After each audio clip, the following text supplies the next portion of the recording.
स्वभावचिन्मयानन्दं कृपापूर्णं जगत्पतिं हरिषड्वर्गजेतारं नित्यानन्दगुरुं भजे। स्वभावचिन्मयानन्दं कृपापूर्णं जगत्पतिं हरिषड्वर्गजेतारं नित्यानन्दगुरुं भजे। स्वभावचिन्मयानन्दं कृपापूर्णं जगत्पतिं हरिषड्वर्गजेतारं नित्यानन्दगुरुं भजे। स्वभावचिन्मयानन्दं कृपापूर्णं जगत्पतिं हरिषड्वर्गजेतारं नित्यानन्दगुरुं भजे। ईक्षणात्रयविध्वंसं गुणावस्थाविवर्जितं सर्वदेवं सर्वमदं नित्यानन्दगुरुं भजे। ईक्षणात्रयविध्वंसं गुणावस्थाविवर्जितं सर्वदेवं सर्वमदम्।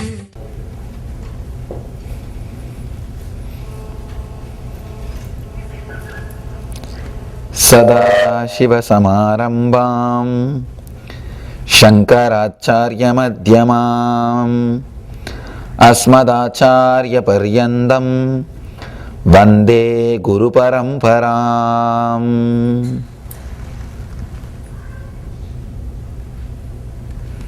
I welcome you all with my love and respects. Today's subject is the silence within. Shiva is taking us to a different dimension today. Yesterday he was giving us the technique to jump from sound to soundlessness through withdrawal, the method of withdrawing, pratyahara. Today he is teaching us a method called dharana. Dharana means centering. Understand? Pratyahara means withdrawing, dharana means centering. Yesterday he was teaching us how to withdraw from the sound. Today he is going to teach us how to center yourself on the sound. Today's technique is more for musicians, poets, people who are performing arts related to sound. There are so many other beautiful arts related to sound. Mimicry. I have seen people creating sounds like animals. Animals will come and respond. So powerful. Animals will come and respond. One yogi, I had the fortune of living with that yogi. He will just create some sound and the snakes will come. I don't know how he makes it possible. Just some sound, the snakes will come. And he will create some sound, dogs will come. Not only dogs will come, he will change the moods of the dogs with just one or two sounds. Just one or two sound, he will just change the mood of the dog. Either dog will get frightened and run away, or he will just come and sit like a pet at his feet. Just with the sound, he is able to play so many things. All the people who perform some kind of arts related to sound, this technique is for them. How to enter into the center of the sound.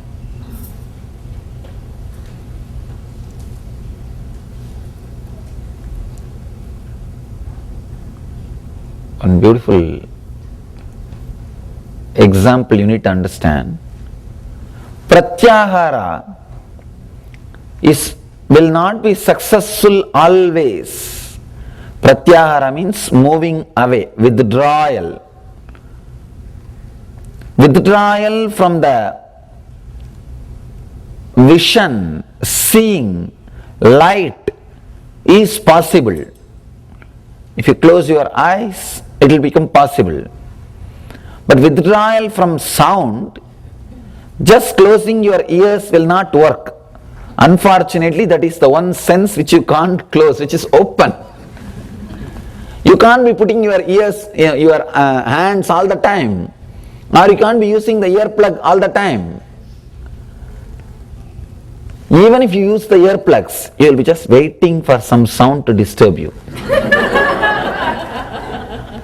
I have seen people, either they get disturbed by sound. It is not even sound that disturbs, your resistance or your idea that there should not be any sound, that creates irritation. See, you can see many times people who show that they are meditating, they will make so much of noise before they start meditating.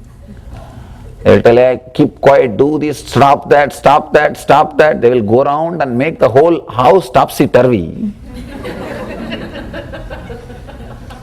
And no, the sound which they make will be much worse than anything else. And especially if these mother-in-laws learn meditation. The Indian mother-in-laws, they have their own way of making the whole thing silent. Anyhow, when you try to bring so much forced silence on everything around you, one big problem is you become so particular, so strong about the silence. Any small sound can create irritation which will not settle inside you for half an hour. One small crying or shouting of a child is enough to disturb your one-day meditation. I really have seen people, it becomes later on ego drama. If somebody creates a sound, it becomes like more than a preparation for meditation, it just becomes egocentric. And they start shouting. And not only that, the irritation which they carry never settles down. Maybe Shiva knows all these problems. That is why he is giving us today Dharana. Dharana means centering on the sound itself. Yoga has got 8 parts. We call it Ashtanga Yoga. Understand? Not 8 steps, no. 8 parts. All 8 parts is supposed to be practiced simultaneously at a time. In the 8 parts, Pratyahara and Dharana are 2 different parts. Pratyahara means withdrawal. Dharana means centering. Yesterday he was teaching us the technique, how to withdraw. Today he is teaching us how to center yourself in the sound and enter into soundlessness. This technique is more powerful, more practical than that technique. That technique, the yesterday's technique, you need to make the whole thing silent. I don't think it will be possible. Even in my ashram, I am not able to make things silent. Which is supposed to be the controlled condition for inner science experiments. No, you can't. Because what will you do with the trees? What will you do with the birds? What will you do with the natural sounds? You can't do anything about it. Even if you go to Himalayas, there will be sound of the waterfalls. What will you do about it? Nothing can be done. So sound, withdrawal from the sound, or completely making your surroundings silent, I don't think is possible, practical. Here, this technique does not need silence as a prerequisite. You don't have to shout so much to make others silent. You can work with the sound. With sound, you can go beyond the sound. Through sound, you can enter into soundlessness. Beautiful technique. Let me just read the technique. Then we will go step by step. into the technique and understand how to internalize. Bathe in the center of the sound, as in the continuous sound of a waterfall, or by putting the fingers in the ears, hear the sound of sounds, anahata dvani.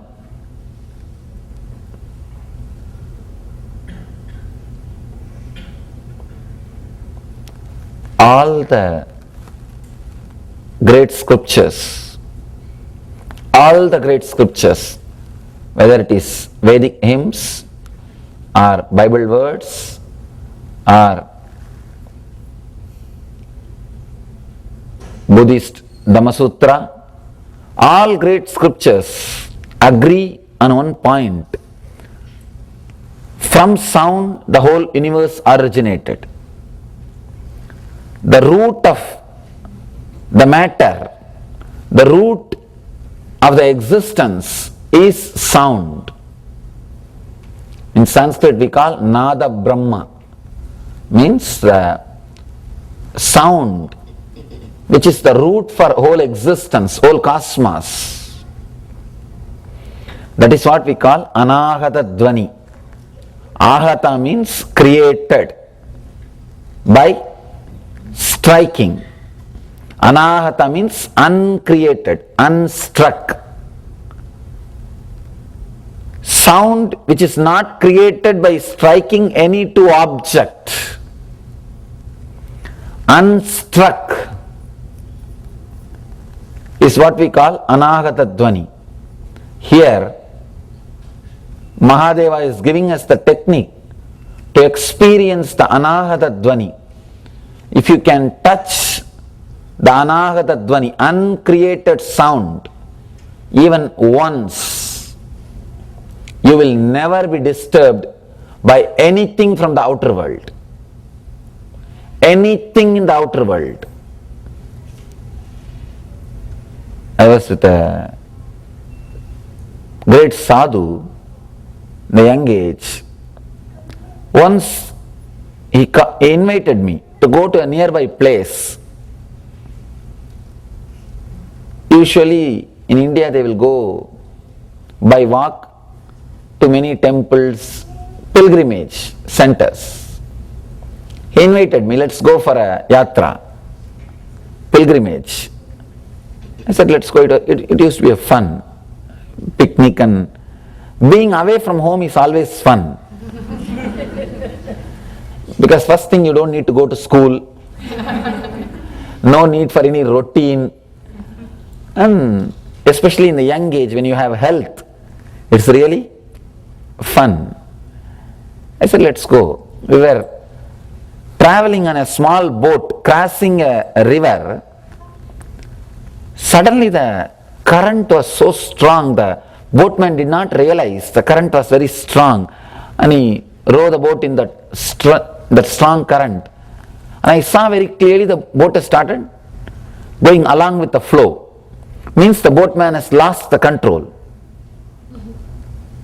And naturally, I'm a young boy shouting, and I don't know swimming. Another one fun. Because that's another one fun.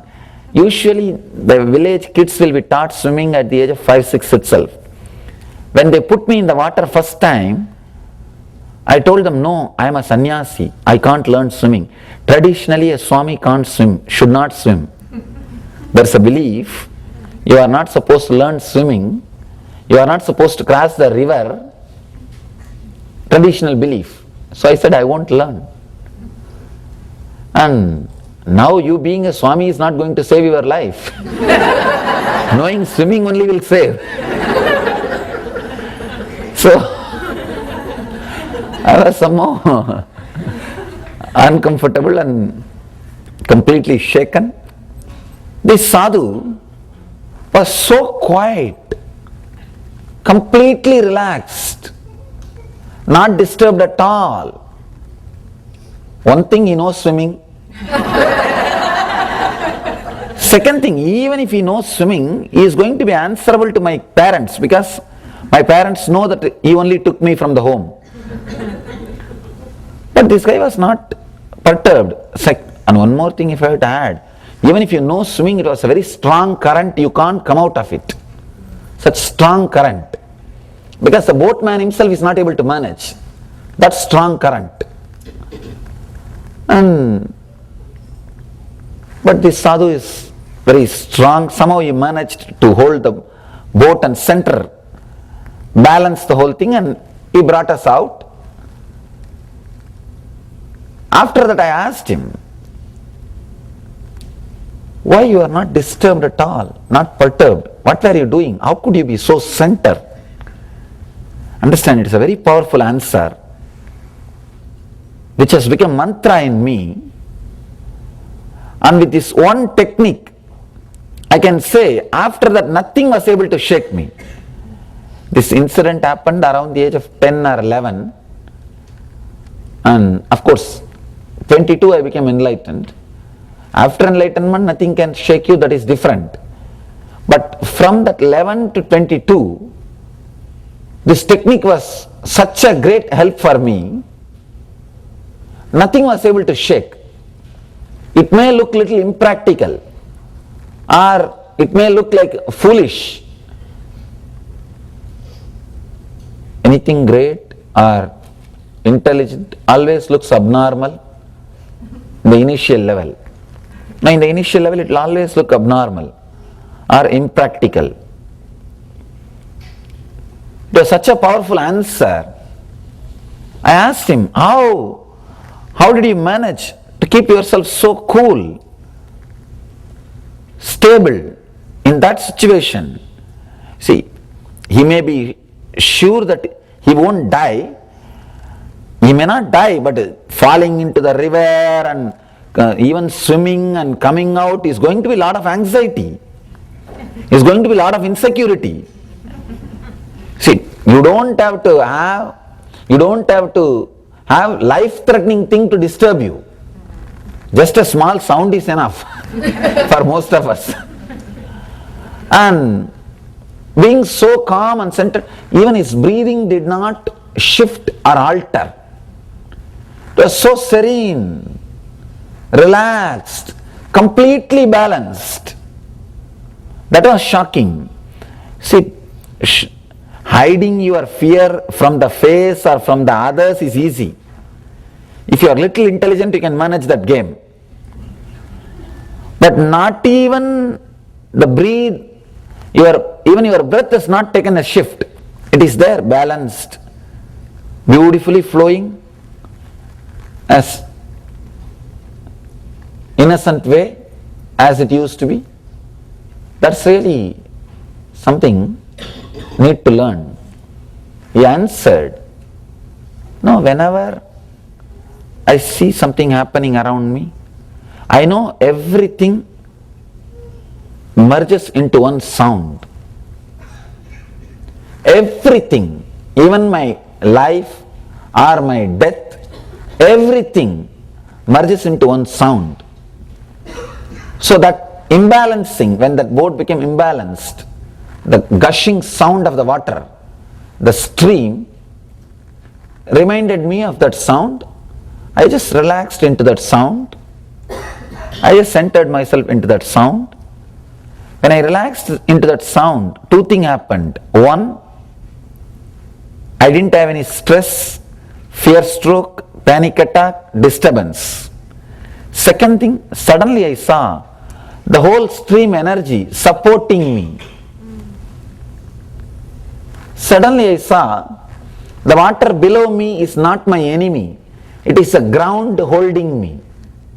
Understand? I don't know. Sometimes these great words, when you hear from a person who has experienced that same thing, it just clicks. It just clicks. Something happens in you.